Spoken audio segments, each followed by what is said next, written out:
मरने के बाद हमारे शरीर में क्या क्या होता है, महाराज जी से सुनिए, आपका रूह कांप जाएगा। सपना देखते हैं तो सपने में आप हरिद्वार जाते हैं, वृंदावन आते हैं। आप तो घर में सो रहे थे पर सपने में हरिद्वार कैसे चले गए? और आपको याद है आज मैंने सपना में ये देखा, इसका मतलब एक शरीर वो था जो घर में सो रहा था, एक शरीर वो है जो गंगा नहा रहा था। सपने में 2 शरीर हो गए आपके। 3 शरीर होते हैं वैसे, स्थूल, सूक्ष्म और कारण शरीर। कारण शरीर चिता में जल जाने से उसकी आगे कोई गति नहीं है, इसलिए हम 2 शरीरों की बात करें। इस शरीर का नाम है स्थूल शरीर, और आप जिस शरीर से सपना देखते हैं उसे कौन सा शरीर कहते हैं?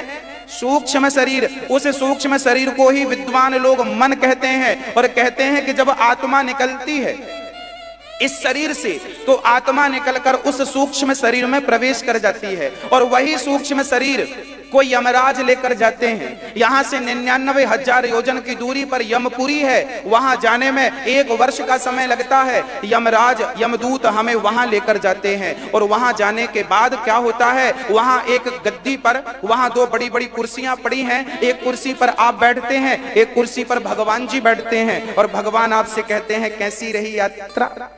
आप कहते हैं बढ़िया रही। फिर भगवान कहते हैं चलो देख लेते हैं। वहां एक बहुत बड़ी टीवी लगी, और भगवान आपने जो जन्म से मृत्यु तक जो पाप जो पुण्य किए हैं, भगवान आपके मन की पेन ड्राइव निकाल करके जो रिकॉर्ड हुआ था फंसा देते हैं, और आपके जन्म से मृत्यु तक जो जो आपने किया भगवान देखते हैं साथ बैठकर। भगवान कहते हैं तुझे इसलिए भेजा था, देख क्या कर रहा है, झूठ बोल रहा है, कपट कर रहा है, छल कर रहा है। फिर आपका यमराज हिसाब करते, हिसाब किताब हुआ, पूरी आपकी पिक्चर पूरी हो गई। अब यमराज जी ने हिसाब किया तो हिसाब कितना निकला? बोले 5 किलो पाप निकले और 100 ग्राम पुण्य निकला। भगवान ने कहा देखो पाप तुमने ज्यादा किए हैं, 5 किलो निकले हैं। तो भगवान 5 किलो पाप जब ज्यादा होते हैं आपके पाप, तो भगवान कहते हैं जाओ पाप ज्यादा है, 5 किलो है, जाओ तुम 84 के चक्कर में फिर जाओ। अत्रैव स्वर्गः अत्रैव नरकः पुनरपि जननम पुनरपि मरणम। जीवात्मा फिर वहां से अपने 5 किलो पाप भोगने के लिए 84 के चक्कर में पड़ता है। नाली का कीड़ा बनता है, मक्खी बनता है। ये मक्खी कौन है, नाली का कीड़ा कौन है, मच्छर कौन है, कुत्ता कौन है, बिल्ली कौन है, पेड़ कौन है, शेर कौन है, हाथी कौन है? ये हम जैसे लोग ही पाप करते हैं, तो फिर 84 लाख योनियों में भटकना पड़ता है। जब 84 लाख योनियां पूरी कर लेते हो तब भगवान के पास जाते हो, भगवान से कहते हो प्रभु हिसाब कितना हुआ? भगवान ने कहा 5 किलो पाप खत्म हो गए, अब 100 ग्राम पुण्य बचे हैं। तो 100 ग्राम पुण्य के बल पर भगवान तुम्हें बड़े भाग्य मानुष तन पावा, बड़े भाग्य से ये मानव का तन देते हैं। 100 ग्राम पुण्य के बदले ये मानव का तन दिया है, और यही बार बार तुमने कितनी बार करोड़ों योनियां पाई, पर फिर भी मनुष्य बनकर के ये एक अवसर है, ये मनुष्य का तन एक मौका है भगवान को पाने का। इस तन से नहीं पाए तो याद रखना कुत्ता बिल्ली हाथी के शरीर से भगवान को नहीं पाया जा सकता।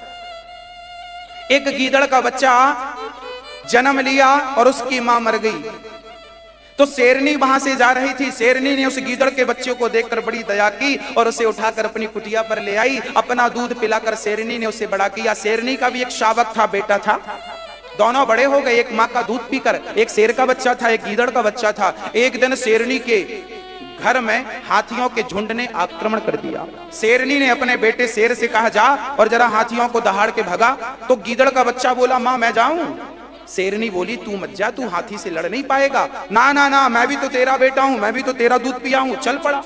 और हाथी के सामने शेर की तरह बोलता पर था तो गीदड़ का, तो गीदड़ की आवाज निकली। हाथी ने देखा राम राम गीदड़ मेरे सामने खड़ा है। हाथी ने सूंड से उठाकर जोर से घुमा के धम्म से पटक दिया। लंगड़ाता लंगड़ाता आया, शेर का बच्चा हंसने लगा। माँ से मना किया था फिर भी गया, मना किया था फिर भी गया। तो वो गीदड़ का बच्चा रोता हुआ बोला माँ क्या मैं हाथी से कभी युद्ध नहीं कर सकता? तब उस शेरनी ने पुचकारते हुए बोला बेटा तूने दूध तो मेरा पिया है, पर तू है गीदड़ का बच्चा, और आज तक के इतिहास में कभी गीदड़ों ने हाथी का शिकार नहीं किया। हाथी का शिकार जब जब किया है तो केवल शेरों ने हाथी का शिकार किया है। उसी प्रकार जैसे गीदड़ का बच्चा कभी हाथी का शिकार नहीं कर सकता, ऐसे 84 लाख योनियों में मनुष्य को छोड़कर किसी और योनि से भगवान का शिकार नहीं किया जा सकता, भगवान को नहीं पाया जा सकता। भगवान को केवल मनुष्य के शरीर से पाया जा सकता है। इसलिए मनुष्य के तन को पाकर भी भगवान को ना पाया तो इससे बड़ा नुकसान और क्या होगा? इससे बड़ा नुकसान और क्या होगा? फिर थोड़ी मिलेगा, फिर मिलेगा। 84 लाख योनियों के बाद मैं 10वीं फेल हो गया तो मुझे 10वीं में फिर से एग्जाम देने का मौका कब मिलेगा? जब मैं 10वीं की पूरी 1 साल तक पढ़ाई करूंगा, 1 साल तक पढ़ाई करूंगा, तब मुझे 10वीं का एग्जाम फिर से मिलेगा। और अब भी लापरवाही किया बेटा तो फिर 10वीं में बैठना पड़ेगा। मनुष्य का तन पाकर तुमने लापरवाही की। अरे बेटा बेटी नाती पोता, हर योनि में कुत्ता बिल्लियों के भी नाती पोता होते। ये पाने तुम आए हो क्या? मक्खी का भी बच्चा होता, मच्छर भी बच्चा पैदा करना जानता है, सोच लो। और तुम भी वही करने में लगे हो। तुम्हें समझ में नहीं आता कि भगवान ने मनुष्य क्यों बनाया? फिरत सदा माया कर प्रेरा, कई जन्मों से फिर रहे हो और अब भगवान ने कहा मनुष्य का तन देकर के अब गलती ना करना। अब मैंने आपको स्पष्ट कर दिया कि ये मानव का तन केवल ईश्वर की प्राप्ति, मेरे गोविंद की प्राप्ति के लिए है। इसलिए भज गोविंदम गोविंदम भज मूढ़ मते, नहीं तो पुनरपि जननम पुनरपि मरणम पुनरपि जननी जठरे से, जन्म लो मर जाओ, जन्म लो मर जाओ, जन्म लो, यही चलता आ रहा है। कबीरदास जी रोने लगे इस दृश्य को देखकर। कबीरदास जी कहते हैं कि 2 पाटन के बीच में साबुत बचा ना कोई, चलती चक्की देख कर दिया कबीरा रोए, और 2 पाटन के बीच में साबुत बचा ना कोई। ये 2 पहिए कौन है? जन्म और मृत्यु के पहिए। ये सबको पीस रहे हैं। एक पहिया है जन्म का, एक पहिया है मृत्यु का। 2 पाटन के बीच में साबुत बचा ना कोई। कौन साबुत बचेगा? कबीरदास जी रोने लगे, राम राम, किसी को समझा रहा हूं कोई समझता नहीं है। सब भाग रहे हैं माया के पीछे। ये नहीं पता कि माया से गति नहीं, माधव से गति है। सब भागे जा रहे। पर किसी ने कहा कबीरदास जी मत रोइए, चलती चक्की चलने दे, पिस पिस आटा होए और कीले माही जो रहे बाल न बांका होए। अरे चक्की के बीच में एक कील होती है, एक बीच में खूंटा होता है, उसके बीच में पहिया घूमता है। जो दाना इस एक के बीच में आ गया उसका बाल भी बांका नहीं होता। जो उस एक परमात्मा की शरण में आ जाता है वो जन्म और मृत्यु के पिसने से बच जाता है। यदि बचना चाहते हो जन्म और मृत्यु के चक्कर से तो भगवान की शरणागति ग्रहण कर लीजिएगा। यही सारी कथा का सार है। भरत जी महाराज के दिव्य ज्ञान से राजा रहुगण का अहंकार समाप्त हो गया। राजा रहुगण ने तो बड़े प्रश्न किए हैं कि कौन गरम बटलोई पानी पे रखी तो पहले आगी ने पानी को गरम किया, बटलोई को गरम किया, फिर पानी गरम हुआ, फिर चावल को डाला तो चावल सिद्ध हो गया। भरत जी ने कहा लौकिक दृष्टांत मत दे, क्योंकि आपने चूल्हे पर आग जलाई, आग पर बटलोई रखी तो पहले बटलोई गरम होगी, फिर पानी गरम होगा, फिर चावल गरम होंगे, फिर चावल पक कर घात बन जाएगा, सिद्ध हो जाएगा। पर याद रखो उसमें एक कंकड़ पड़ा हो तो चावल तो पक जाएगा पर कंकड़ पकेगा। हाँ, जिस प्रकार आग बटलोई को तो तपाती है, पानी को तो तपाती है, चावल को तो तपाती है, पर उस कंकड़ का आग बाल भी बांका नहीं कर सकती। उसी प्रकार जन्म मृत्यु और इंद्रियों की बातें आत्मा को स्पर्श नहीं कर सकती। ये जो इंद्रियां हैं हमारी 10 इंद्रियां, 5 ज्ञानेंद्रियां, 5 कर्मेंद्रियां, ये 10 इंद्रियां मिलकर आत्मा को प्रभावित नहीं कर सकती। भाई आंख देखने का काम करेगी, दोषी मन हो सकता है पर आत्मा थोड़ी दोषी है। मैं आपको देख रहा हूं, मन कहता है देखो तो मैं देख रहा हूं, इसमें आत्मा का थोड़ी कोई कसूर है। आत्मा थोड़ी इसका दोष लेगी अपने माथे पर। इसलिए भरत जी ने समझाया, राजा रहुगण चरणों में गिरे, महाराज बड़ा अपमान किया आपका, क्षमा करना। भगवान ने दोनों की गति की 28 प्रकार के नरकों का वर्णन किया है। जो जैसा पाप करेगा उस नरक में हमें जाना पड़ेगा। दोनों की गति हुई। अब राजा परीक्षित डर गए, महाराज बताइए मैं क्या करूं? तब बोले भगवान का नाम ले। अजामिल जैसे पापी ने भगवान का नाम लिया था तो सदगति हो गई। इस संसार के कुचक्र से बचना हो तो एक ही सहारा है, केवल भगवान नाम जपो, कलयुग में केवल नाम है। अजामिल नाम के एक पंडित जी थे, दास्याह संसर्ग दूषिता, एक वैश्या से संबंध कर लिया था, 10 बच्चे पैदा किए, सबसे बड़े का नाम, सबसे छोटे का नाम नारायण रखा। और अजामिल जब मरने लगे तो मरते समय धोखे से दूरे क्रीडन का सक्तम पुत्रम नारायणावयम, प्लावितेन स्वरेण उच्चैराजु हवा जितेंद्रिया। आज अपनी सारी इंद्रियों को साध कर एक बार नाम लिया, बेटा नारायण नारायण। बेटे ने तो नहीं सुना, परम पिता परमात्मा ने सुन लिया। दिव्य विमान भेजा, जाओ मेरे भगत को लेकर के आओ। यमदूतों को पार्षदों ने कहा चलो भाग जाओ। यमदूतों ने कहा जीवन भर पाप किया है से नरक ले जाऊंगा। पार्षदों ने कहा मरते समय भगवान का नाम लिया है से आप नहीं ले जा सकते। यमदूतों ने कहा इसने मरते समय भगवान का नहीं, इसने तो मरते समय अपने पुत्र का नाम लिया। अरे बोले पुत्र का नाम नहीं लिया, इसके बेटे का नाम नारायण तो अभी से पड़ा है, हमारे भगवान का नाम तो नारायण अनादि काल से है, इसलिए इसकी सदगति होकर के रहेगी। भगवान भाव को भाव अनख आलसहूं, नाम जपत मंगल दिशि दसहूं। भगवान का नाम कोई जान कर ले, धोखे से ले, आलस्य से ले। आग की एक चिंगारी कोई जानकर पकड़े या धोखे से पकड़े वो जलाएगी। जहर को कोई जानकर खाए या धोखे से खाए वो मारेगा। उसी प्रकार भगवान का नाम कोई जानकर ले, धोखे से ले, वो तो तारेगा। भगवान का नाम तो कल्याण करता है, इसलिए कहता हूं काम करते रहना और नाम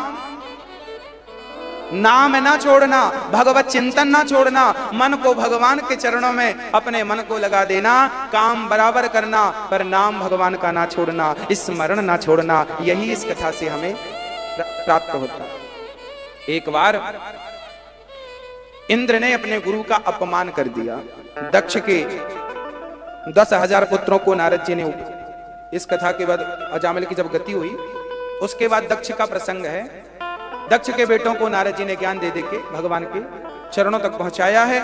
आगे एक बार इंद्र ने गुरु का अपमान किया, तब गुरु जी चले गए। तब इमरजेंसी विश्वरूप को इन्होंने अपना गुरु बनाया, और विश्वरूप को जब गुरु बनाया तब विश्वरूप ने इन्हें नारायण कवच की इंद्र को दीक्षा दी, और नारायण कवच की दीक्षा पाकर ये बलवान होकर दैत्यों को पराजित कर दिए। भागवत के 6वें स्कंद के 8वें अध्याय में, 6 स्कंद के 8वें अध्याय में नारायण कवच की सुंदर चर्चा है, जरूर पाठ किया करिए। चरित्र है श्री नारायण कवच की दीक्षा जब मिली, इंद्र बलवान हो गए। आप लोग भी नारायण कवच पढ़ा करो, समझा करो, सुना करो। और इंद्र बड़े बलवान हो गए और विश्वरूप से यज्ञ कराया, तो विश्वरूप ने धोखे से राक्षसों को आहुति दे दी। तो राक्षसों को आहुति देने से इंद्र ने गुरु का सिर काट दिया। इंद्र को ब्रह्म हत्या लगी। इंद्र ने 4 लोगों में अपनी हत्या बांटी। पहली हत्या स्त्री को दे दी जो रज के रूप में दिखती है, दूसरी हत्या जल को दे दी जो झाग के रूप में दिखती है, तीसरी हत्या पृथ्वी को दी जो बंजर भूमि के रूप में दिखती है, चौथी हत्या वृक्षों को दी जो गोंद के रूप में दिखती है। और इंद्र इस हत्या से मुक्त हो गए। अब त्वष्टा ऋषि विश्वरूप के पिता ने यज्ञ किया, पर यज्ञ में थोड़ी सी त्रुटि हो जाने से इंद्र को मारने वाला पैदा करना था, पर मरने वाला वृत्तासुर पैदा हो गया। जाओ वृत्तासुर इंद्र को मारो। इंद्र ने दधीचि ऋषि की हड्डियों का वज्र बनाया और वृत्तासुर से युद्ध किया। जब दधीचि ऋषि की हड्डियों का वज्र वृत्तासुर ने देखा, तो वृत्तासुर को भगवान का दर्शन कहां हुआ? दधीचि ऋषि की हड्डियों के उस वज्र में भगवान का दर्शन हुआ। क्यों? क्योंकि दधीचि हमेशा नारायण कवच का पाठ करते रहते थे और उनकी हड्डियों में नारायण समा गए थे। जैसे डॉक्टर कहता है कि बुखार हड्डियों में चला गया, ऐसे भक्त की प्रबल भक्ति जब करता है तो उसके रोम रोम में नारायण का प्रवेश हो जाता है, वास हो जाता है। दधीचि ऋषि की हड्डियों में नारायण का दर्शन वृत्तासुर ने किया और उस नारायण का दर्शन करके ही उन्होंने स्तुति की, हे नाथ। वृत्तासुर राक्षस था, पर भगवान से कहता है, हे प्रभु अहम हरे तव पादैक मूला दासानुदासो भवितास्मि भूया। हे नाथ, यदि आप अपनी भक्ति ना दे सके हमें तो कोई बात नहीं। नारायण दिख रहे हैं ना दधीचि ऋषि के वज्र में, उस हड्डी में। अब तो कहा मैं आपकी भक्ति नहीं कर सकता, मेरी योग्यता नहीं है, तो नाथ कोई बात नहीं, दासानुदासो भवितास्मि, अपने भक्तों की भक्ति मुझे दे दीजिएगा। जब मन भगवान में ना लगे तो मन उनमें लगा दीजिएगा जिनका मन भगवान में लगा हुआ है। जब आप उनमें मन लगा देंगे तो धीरे धीरे मन इनडायरेक्ट भगवान में लगना शुरू हो जाएगा। बड़ी सुंदर स्तुति की। हे नाथ, मुझे कुछ नहीं चाहिए, न नाक पृष्ठम न च पारमेष्ट्यम न सार्वभौमम न रसाधिपत्यम न योग सिद्धि न पुनर्भवम वा समंजसत्वा विरहैकांक्षे।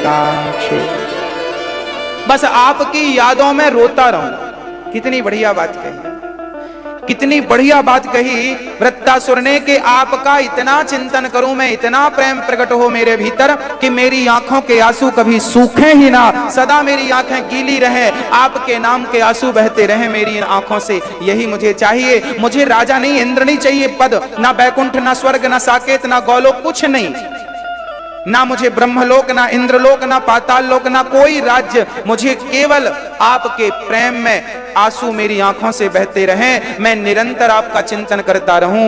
यही वृत्तासुर ने वरदान मांगा। अजात पक्षा इव मातरम खगा।